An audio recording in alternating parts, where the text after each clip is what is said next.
A scientist and his companions end up in a mysterious and fascinating parallel world filled with bizarre creatures. This world is full of incredible animals and dangerous adventures.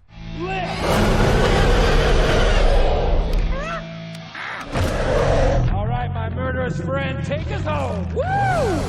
At the beginning of the movie, we see an astronaut. As he re-enters Earth's orbit, it's as if he's fallen through some kind of rift in time and space. He's not even sure if he's on Earth. His instruments indicate that he was supposed to land in New Mexico, but something clearly went wrong. Desperately, the astronaut tries to reach anyone on his radio, but suddenly, a dinosaur appears in front of him. Dr. Rick Marshall goes on the Today Show for an interview with Matt Lauer. On the show, Dr. Rick talks about his paradoxical theory of quantum paleontology. He's convinced that this theory holds the key to the future of the planet. Quantum paleontology studies time vortexes, and Rick spent 5 years and $50 million researching them. Matt is shocked by the amount of time and money spent, but Rick, laughing, replies that it wasn't his money, it was taxpayers. The journalist is a bit outraged, pointing out that the economy is struggling and spending that kind of money on such research seems irresponsible. Rick responds that all the answers are in his new book, where he explains the importance of this knowledge. But Matt, like the rest of the scientific community, thinks this theory is nonsense, and Stephen Hawking called it complete rubbish. Hearing this, Dr. Marshall immediately removes his microphone and storms off the set. The producers had promised not to mention this on air. Matt Lauer bids farewell to the viewers, adding that Rick Marshall's book will be available tomorrow in the early senility section. This last remark really annoys the scientist, who returns to the studio and starts a brawl. 3 years later, Rick is still promoting his brilliant invention to audiences. He talks about tachyons, explaining that if we could harness them, humanity would be able to travel through time. And he's actually invented a device that can do just that, the tachyon amplifier. With it, one can not only move forward or backward in time, but also sideways, into another dimension where the past, present, and future coexist. After finishing his lecture, Rick asks if there are any questions. The lights come on, revealing a room full of children who start asking questions completely unrelated to the lecture. One boy asks if throwing a ton of weed into the sun would get everyone high. Another girl wants to know if Rick takes Viagra. And a third boy is curious if dinosaurs have boobs. Frustrated by the kids' questions, Rick kicks them all out of the classroom. As soon as the children leave the auditorium, a young woman approaches Dr. Rick Marshall. She asks if he has finished his device. Curious, Rick asks who she is. The woman introduces herself as Holly Cantrell. She studied his work at Cambridge and believes he absolutely must complete his device. Rick interrupts her, saying that his theory has made him a laughingstock in the scientific community. But Holly doesn't give up. She pulls a rock from her backpack that has a fossilized imprint of a lighter. The rock is 265 million years old. If time travel is impossible, then how can this be explained? She found the rock in the desert, along with crystals that emit tachyon energy. Without waiting for a response, Holly leaves the classroom. Dr. Rick picks up the rock and notices that his own lighter fits perfectly into the imprint. Some time later, Holly visits Dr. Marshall again. When she opens the door, she finds him lying on the floor, surrounded by a pile of leftover food. She rushes over to help him up, and Rick explains that he overate. He had been so focused on his work that he didn't eat for a long time, then consumed several dinners all at once and ended up in a food coma. Holly tells him she came to apologize for her earlier words, but when she turns around, she sees that Rick has completed the tachyon amplifier. Rick admits he hasn't tested it yet, he was too afraid. As Holly examines the device, she presses a button and hears music. Rick explains that it accidentally got saved on the hard drive. Excited, Holly suggests they go on a small expedition to test the device. The researchers set off on their journey. They drive to the desert and arrive at a fireworks store located near Devil's Canyon, which might be the time portal they're looking for. Inside the store, they meet a man who offers to sell them fireworks and souvenirs. They decline, saying they need to get to the cave. The shopkeeper then offers to sell them a bunch of random items for $30, and in return,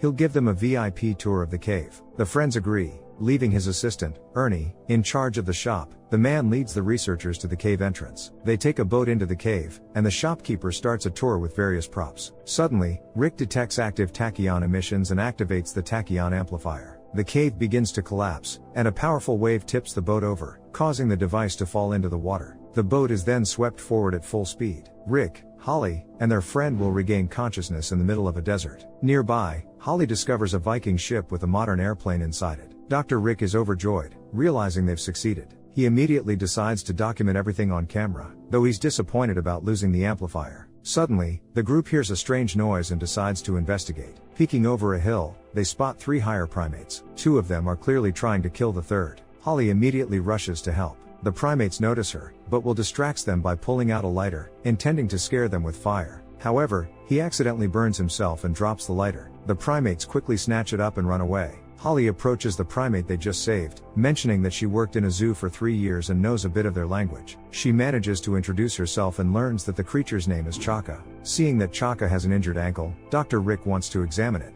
but the creature reacts aggressively and starts to run away. The group chases after him, but suddenly all 4 of them fall into a pit. After they land, they look around and realize they've ended up in some sort of cave. Holly explains to Chaka that Rick isn't an enemy but a friend. Suddenly, living vines wrap around them, lifting them into the air. Looking down, Rick notices an astronaut spacesuit on the cave floor. He suggests they all hold hands and swing to grab onto a tree. Taking his suggestion as a plan, the group starts swinging. However, just as they begin to free themselves, a massive dinosaur appears. The creature snaps the vines with its jaws, causing the group to fall to the ground, and they immediately take off running. Once they escape the cave, they run for their lives, pursued by the giant reptile. At one point, Holly asks Will to stop so she can take a photo to clearly show the difference in size between them and the dinosaur. After snapping the picture, they resume running. Reaching the edge of a cliff, they see Chaka on the other side, trying to break the bridge. Fortunately, he fails, and they manage to cross to the other side just in time. The dinosaur stops at the edge and, after letting out a roar, turns to leave. Seeing this, Dr. Rick confidently tells everyone that dinosaurs can't jump and that they have brains the size of a walnut. Offended, the dinosaur decides to prove him wrong, leaps across the small chasm, and the group resumes their frantic escape.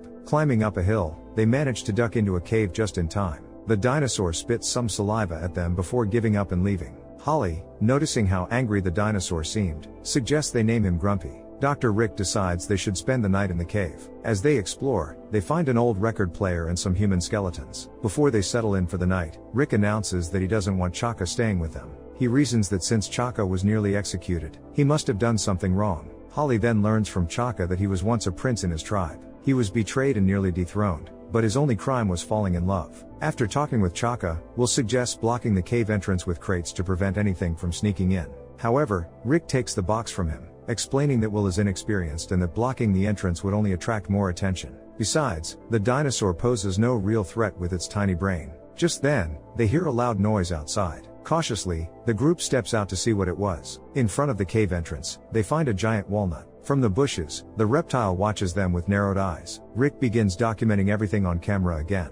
Their supplies are running low, and the tachyon amplifier is still missing. It's their only ticket home. Rick jokes that if worse comes to worst, they could roast and eat Chaka, seasoning him with some red pepper, cumin, and basil to make the meat tender enough. Just then, Will and Chaka return to the cave, interrupting Rick's recording. They've found some local fruit and brought it back. Rick doesn't recognize the fruit and suggests testing it on their new friend. Chaka cracks one open, releasing a swarm of ants. Rick screams as he frantically brushes them off, while Chaka catches one and eats it. Suddenly, the group sees a bright blue flash. Rushing outside, Holly spots a brilliant light, possibly a plasma discharge or beta radiation. Suddenly, Marshall grabs his head and screams in pain. He begins to see a vision of an alien, who calls out to him, asking for help. Marshall, seemingly under hypnosis, takes off running towards the source of the vision, with the others trying to stop him but failing. They all reach the ruins of an ancient temple. In the middle of the courtyard stands a massive transparent crystal. Chaka frantically tries to warn them, clearly sensing danger, but Holly can't fully understand what he's saying.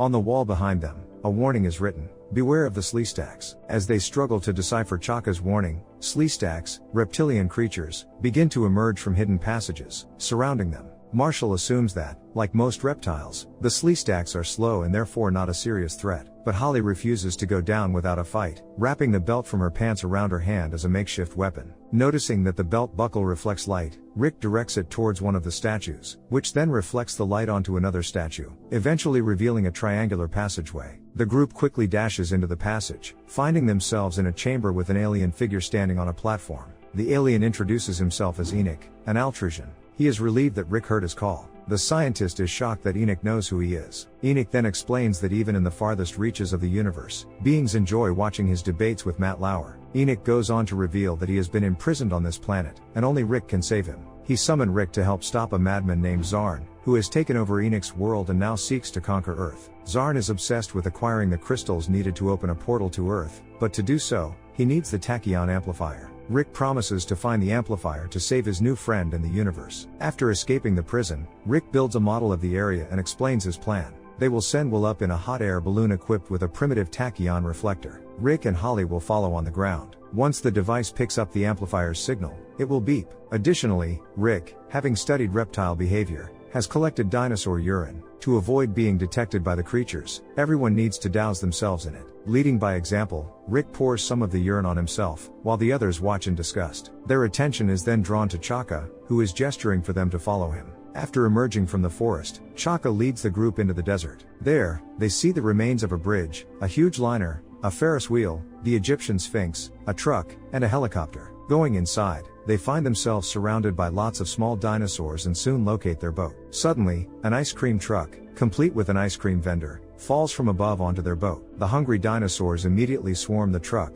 devouring all the food in the vendor. A minute later, two large predators appear from different directions. Rick is relieved that they're busy with each other and won't notice them. But unexpectedly, the two reptiles catch their scent. Marshall realizes that the smell of urine attracted them. The friends flee for their lives, with the dinosaurs hot on their trail, focusing solely on Rick. Hiding and dodging the predators' attacks, Rick finds a container of liquid nitrogen. Running as fast as he can, he asks Holly and Will to prepare the catapult. They lower the platform, and Marshall places the nitrogen container onto it. One of the dinosaurs is very close now. Giving the signal, the friends launch the catapult, and the container flies straight into the dinosaur's mouth. It first freezes and then explodes. Amid the scattered pieces of meat, the group finds a tachyon amplifier. However, their joy is short-lived as a passing pterodactyl snatches the device and flies away with it. Rick gets into a convertible, feeling defeated and exhausted. Holly tells him that she's always believed in him and his theories, which is why she was expelled from Cambridge University. Leaving Rick alone, Holly, Will, and Chaka go off. That night, while sitting around the campfire, the friends chat.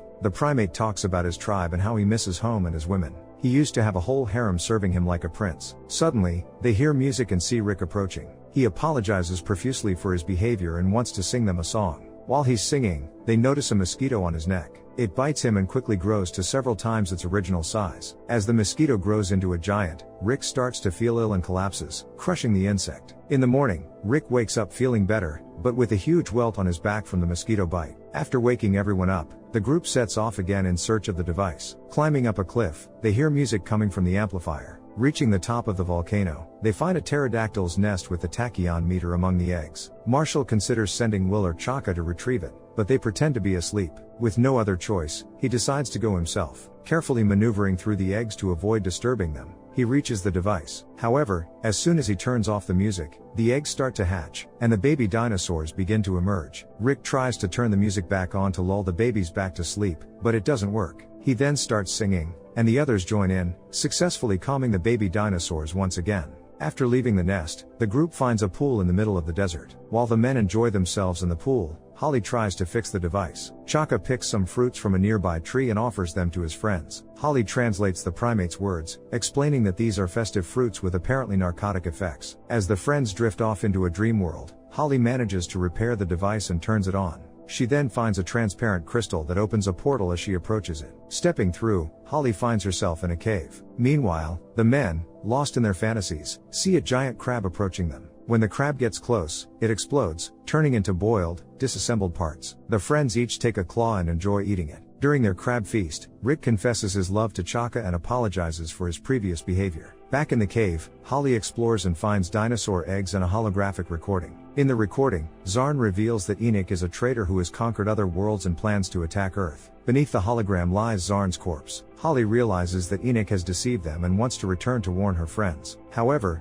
before she can move, she is attacked by Sleestakes. The men wake up from their revelry, only to find that Holly and the amplifier are missing. Marshall gives Chaka a special task while he and Will follow the trail. They end up in the same cave and see the Sleestakes engaged in some kind of ritual, during which they shed their skins. Rick and Will put on the Sleestake skins and blend in with the creatures. As part of the guard, they reach the temple and see Holly in a cage suspended over a fiery pit. A mysterious voice declares that she is guilty of aiding the criminal Enoch and is sentenced to death. However, Marshall sheds his skin and reveals that they are all friends of Enoch. The voice then announces that Enoch is the real villain who destroyed an entire civilization and was imprisoned for 10,000 years. Realizing they have been deceived, the voice orders the Sleestakes to capture the men. The friends fight back, managing to throw the Sleestakes into the fiery pit one by one. Rick helps Holly out of the cage, and she kisses him. Their moment is interrupted by Will, who points out that they need to decide what to do next since Chaka is still out looking for Enoch. At that moment, Enoch appears, admiring Marshall's work. The crystals have turned the Sleestaks into an invading army, and with his amplifier, he can now open portals. His first target is Earth, and the Sleestaks will rapidly multiply. In just a few weeks, their scaly hordes will overwhelm the world. Suddenly, the scientist notices a red laser dot on himself, and moments later, he sees Vorchon, who is carrying the laser pointer in his teeth. Before starting a battle with the dinosaur, Marshall sends his friends away. Will tries to support his friend, saying that he can reach out anytime, but not right now. As Marshall faces the dinosaur, he fights desperately, but the reptile swallows Rick. Holly confronts Vorchon, trying to reason with him, saying that it's wrong to simply devour people. But the reptile ignores her, growling and walking away. Holly is determined to return home and tell everyone about Marshall's heroic actions. As they head toward Enoch, the friends encounter hordes of Sleestaks. Frustrated by their sluggishness, Holly uses a strap to knock them down. Will grabs Chaka and charges into the fray. With so many Sleestaks surrounding them, their chances seem slim. Just when it looks like all hope is lost, Vorchon bursts into the scene, carrying a live Rick on his back. After tossing the Sleestaks aside, the scientist joins his friends. They're curious about how he survived, and Rick reluctantly explains that the dinosaur farted on him, which helped the reptile with a long-standing constipation problem. After saying goodbye to Vorchon, the group heads through the portal to Enoch's prison. They find the alien and the tachyon amplifier. Rick prepares to fight Enoch, as he used to wrestle in college. Will also tries to help, but accidentally knocks over a table of crystals. One of the crystals falls and shatters. Without these crystals, the portal to their world will close forever. Marshall quickly grabs a crystal from Holly's necklace and replaces the broken one. The portal to Earth stabilizes, and the group rushes toward it. However, Enoch grabs Will's leg, causing him to fall. Realizing that the alien won't let anyone leave peacefully, Will and Chaka restrain Enoch. He tells Rick and Holly to go home while he stays behind. Will talks to the primate and decides that it's not so bad there. Admiring his friend's bravery, the scientist and Holly say their goodbyes and return home. The couple manages to get back. At the cave entrance, they're greeted by Ernie, who asks where Will is. Marshall explains that Will stayed in the strange world, where dinosaurs, reptiloids, and intelligent primates live. The place is called the Lost World. Meanwhile, Will and Chaka arrive at the primate tribe, where Will is joyfully welcomed by his fellow primates and human women. They surround him with excitement and interest. Rick Marshall returns to the Today Show with Matt Lauer. He has written a new book and brought a dragon egg to the studio. Holly, his colleague and lover, had delivered it to their world. He also boasts about his new masterpiece, which has been on the bestseller list for 16 weeks. Rick pulls out a copy and hands it to Matt. Reluctantly, the journalist takes the book but flatly refuses to read its title. Rick insists, and Matt reads. Matt Lauer can suck it. Mockingly, Rick reveals that he even asked his lawyer if the title would be a problem, but the lawyer said it was fine. Unable to tolerate the mockery, Matt lunges at Rick. After the show, the assistants clean up. One of the guys is asked to inform Matt that he left the egg in the studio. The lights go out, and people leave. Suddenly, the egg cracks open, and a small Sleestak emerges. Do you think this little Sleestak will lead to the Earth's destruction, or will the people manage to befriend it?